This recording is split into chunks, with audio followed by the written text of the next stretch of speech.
Hi, this is Mark Laughlin speaking for the Ambidextrous Gunfighter. This is episode 2 of our Rex Applegate series, and this one is on point shooting, of course. And if you remember on our previous episode, the first episode, we talked mostly about the physiological response to a threat. And that is typically just a quick recap: crouch, and then also tunnel vision, auditory exclusion, loss of fine motor control, stuff like that. It's this hormonal dump. It's not quite the same as physical exertion. It's a different thing than physical exertion. It's fear, so it's a little bit different. This basically what I'm going to be talking about is going to be largely my authority that I'm relying upon is Rex Applegate, and then his book called Bullseyes, Don't Shoot Back.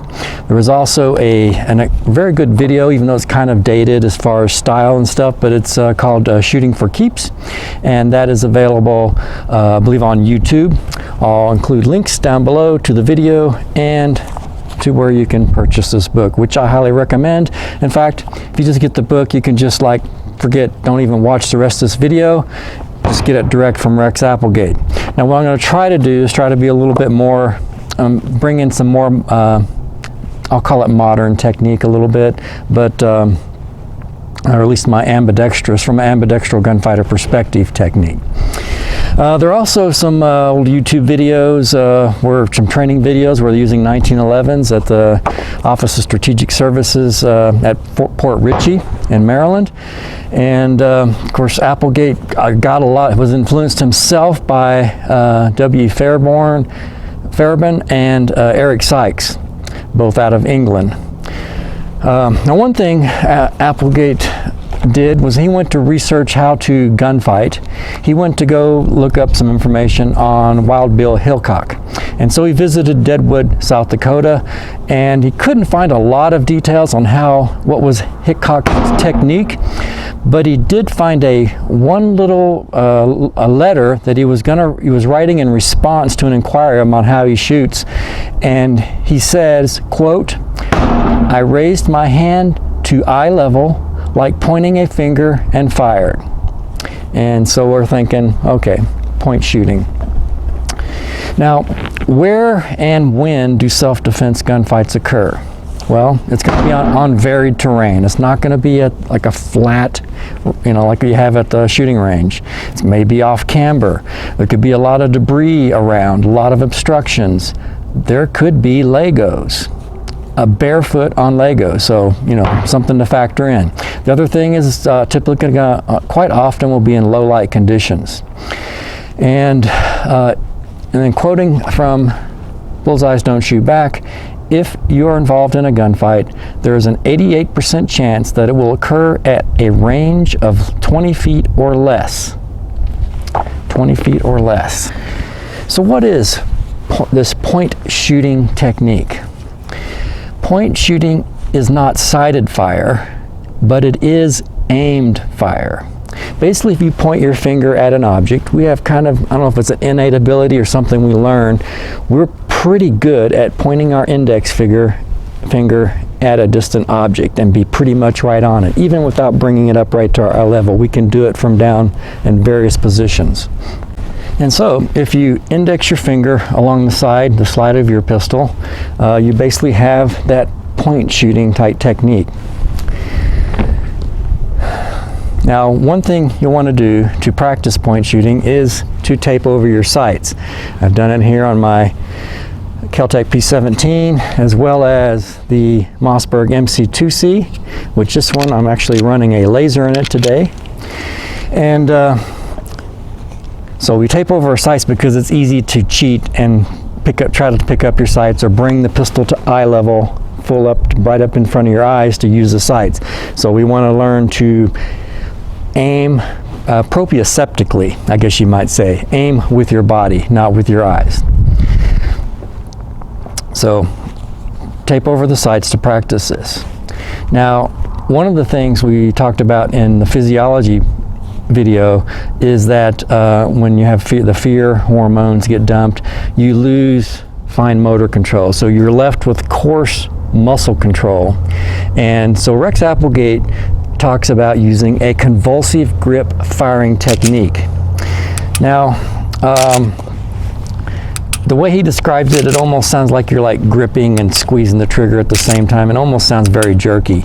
Now, I think it sounds very similar to what Rob Leatham talks about in his video, Aiming is Useless, in which he's not really saying that aiming is useless, whether it's point shooting or sighted aiming, but that most people, when they aim and get the sights on a target, their technique is so poor, whether it's a combination of grip and that trigger squeeze, that you pull the pistol off, and so you don't hit what you're aiming at.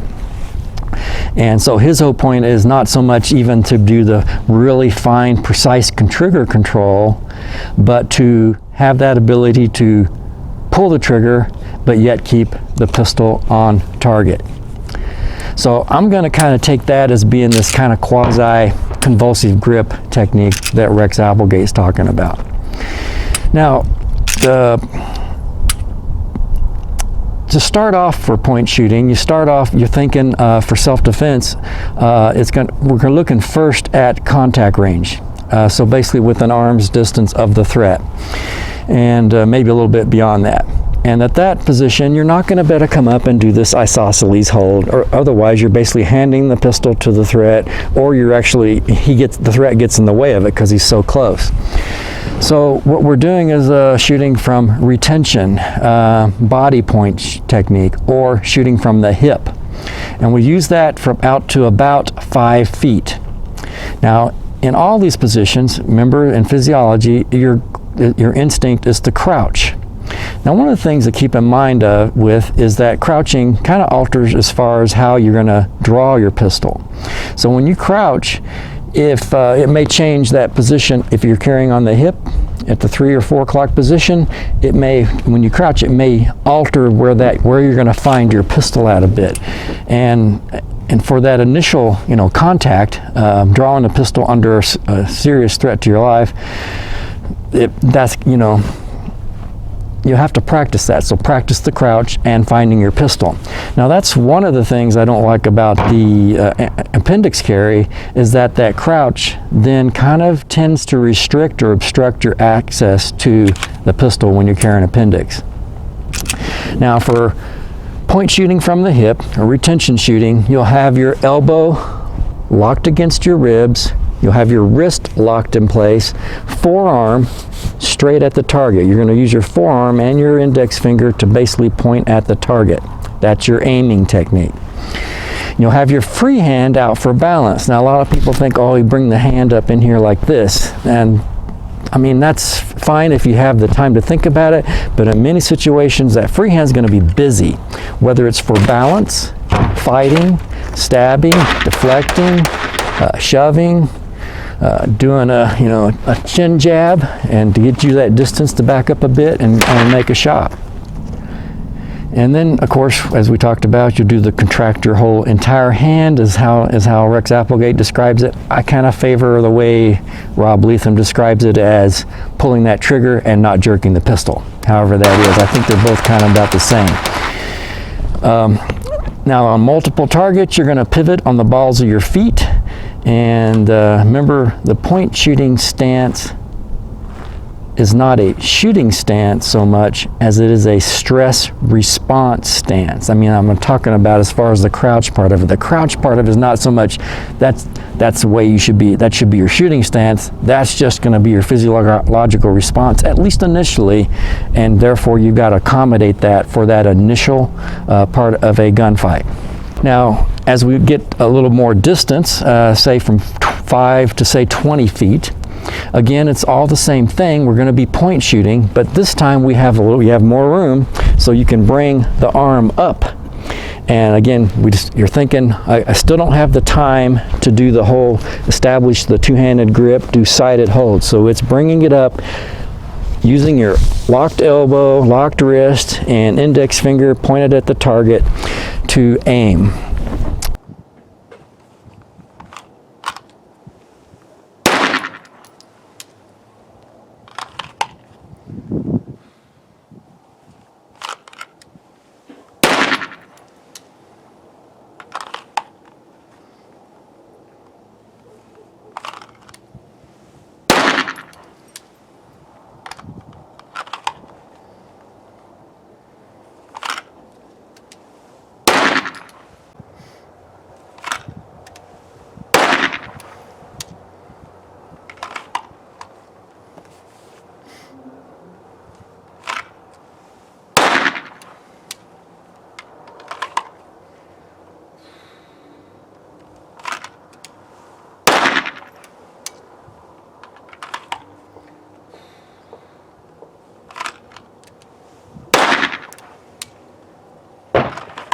Now, if you're moving about, you would maybe have the gun down at a 45-degree angle, again with the wrist and elbow locked, and then bring it up into position to shoot, and then back down at a kind of a low ready position.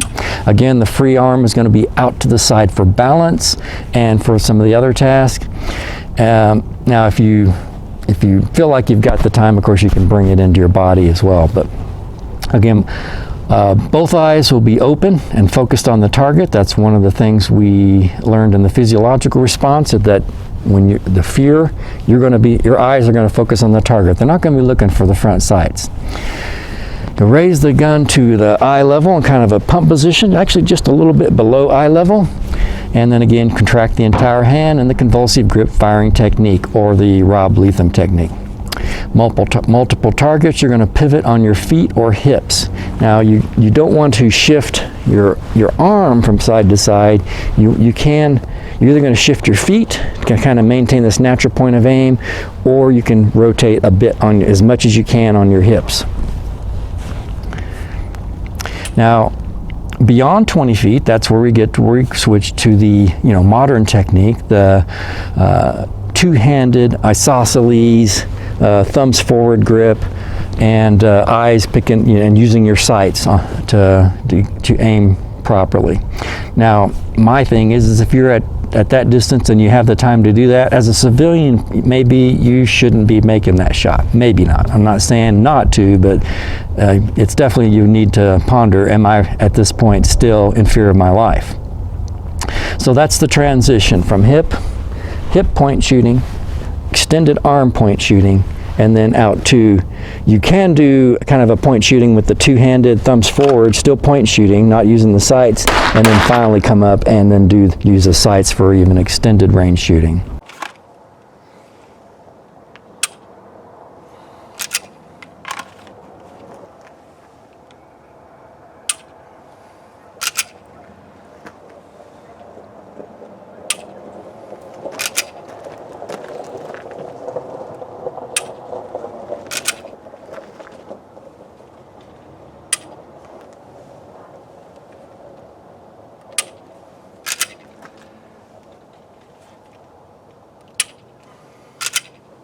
Now, some of the tools I highly recommend for doing practicing and learning your point shooting.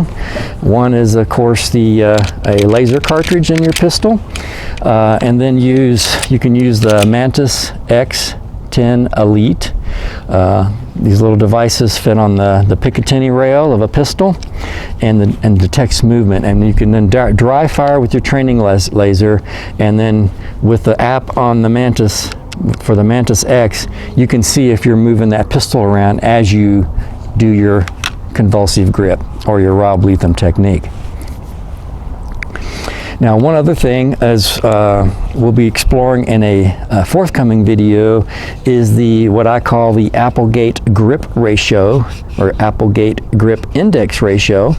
And that's basically, the hypothesis is that a more kind of a squared off, kind of a slab style grip, like both these two pistols, the P17 and the MC2C, have this not a really squarish grip or not a roundish grip, that allows you to more instinctively point shoot. That allows your hand to establish an index with respect and know where your barrel is pointed. It's kind of the same thing they used to talk about with swords back in the medieval days, is to have the sword handle such that you could pick up a sword and immediately know that I've got my sharp edges pointed the right direction. Now, some other things to check out, kind of related to point shooting, is check out Ed McGivern's Fancy Revolver Shooting. I highly recommend that, and he definitely uses a lot of point shooting techniques there. And then also keep in mind, as we come into the next video, we're going to be talking about ambidextrous point shooting. And what you'll find is that this is kind of a good way to get into being ambidextrous, is because you're not having to, at this point, train the eyes. With point shooting, your eyes stay focused on the target, and your body is doing the aiming. So it's pretty easy to become ambidextrous as a point shooter, I think. So anyway, I think there's a lot of issues with the speed as a tactic versus speed as an obsession. I've mentioned this before with a lot of the 3-gun sports or the run-and-gun sports. You're basically running a maze, and you're running against the stopwatch, and you're not really making optimal use of cover.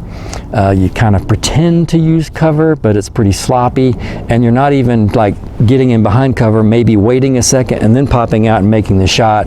You know, it's just run, get to that cover and immediately make the shot as fast as you can, and then run to the next place like a rat in a maze.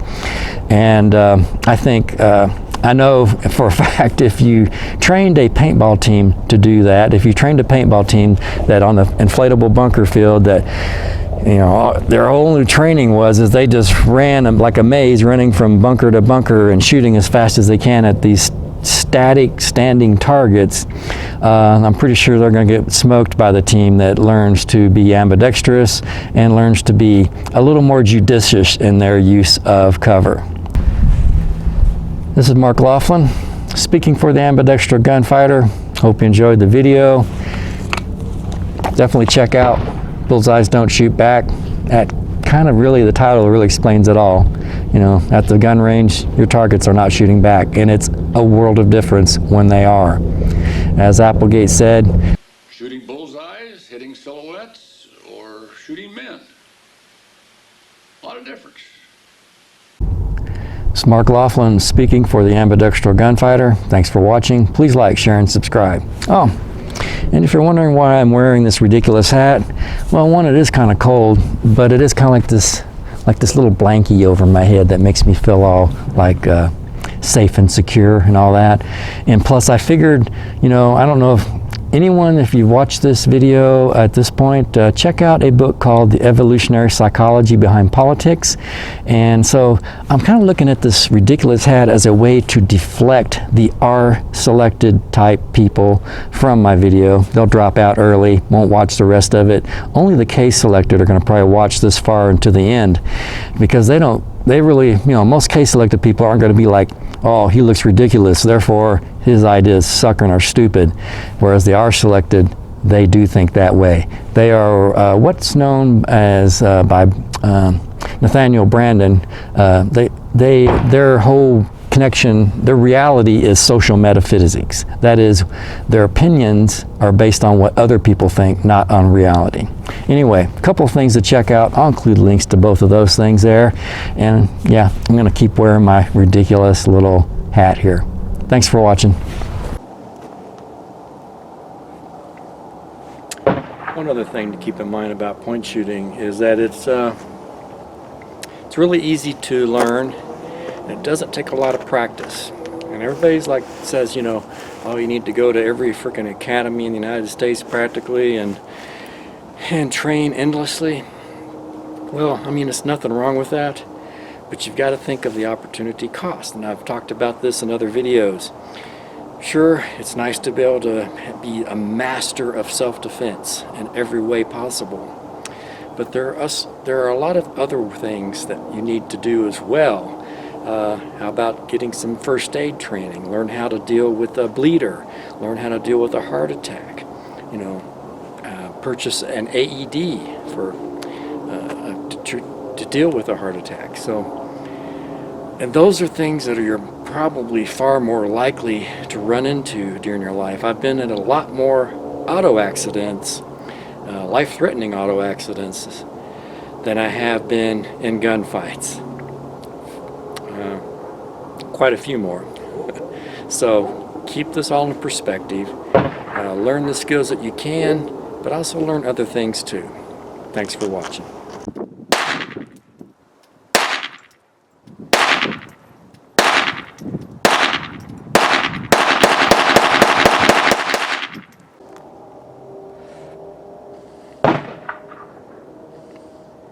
So check this out. Here's all my point shooting. Here's my aim shots. I was trying to do head shots, aimed fire. So sometimes, you know, especially if your sights are damaged, point shooting can be useful there too. Apparently my sights are not quite on. Need to readjust them. Point shooting.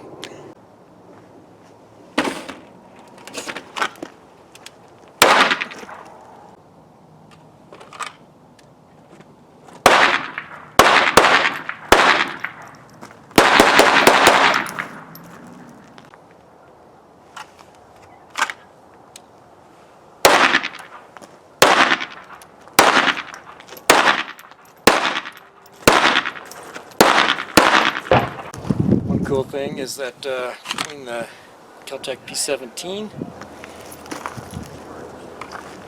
the same holster, works okay for the MC2C. Pretty similarly shaped and sized, so it works alright. Not great, not as good as with the Desante holster, but I didn't want to bother changing holsters today, so especially since this one I'm just using the laser today, so works fine with the P17 holster. Also the P17 today shooting federal ammo. I usually use CCI Mini Mag for reliability. Went through what 10 magazines so far today, so that's 160 rounds. I had one failure to fire, which is about right for federal. I usually get one failure to fire out of a box of federal, a bulk federal. As always, no problems with CCI Mini Mag. And now this pistol is up to about probably about 4,000 rounds now, so awesome pistol.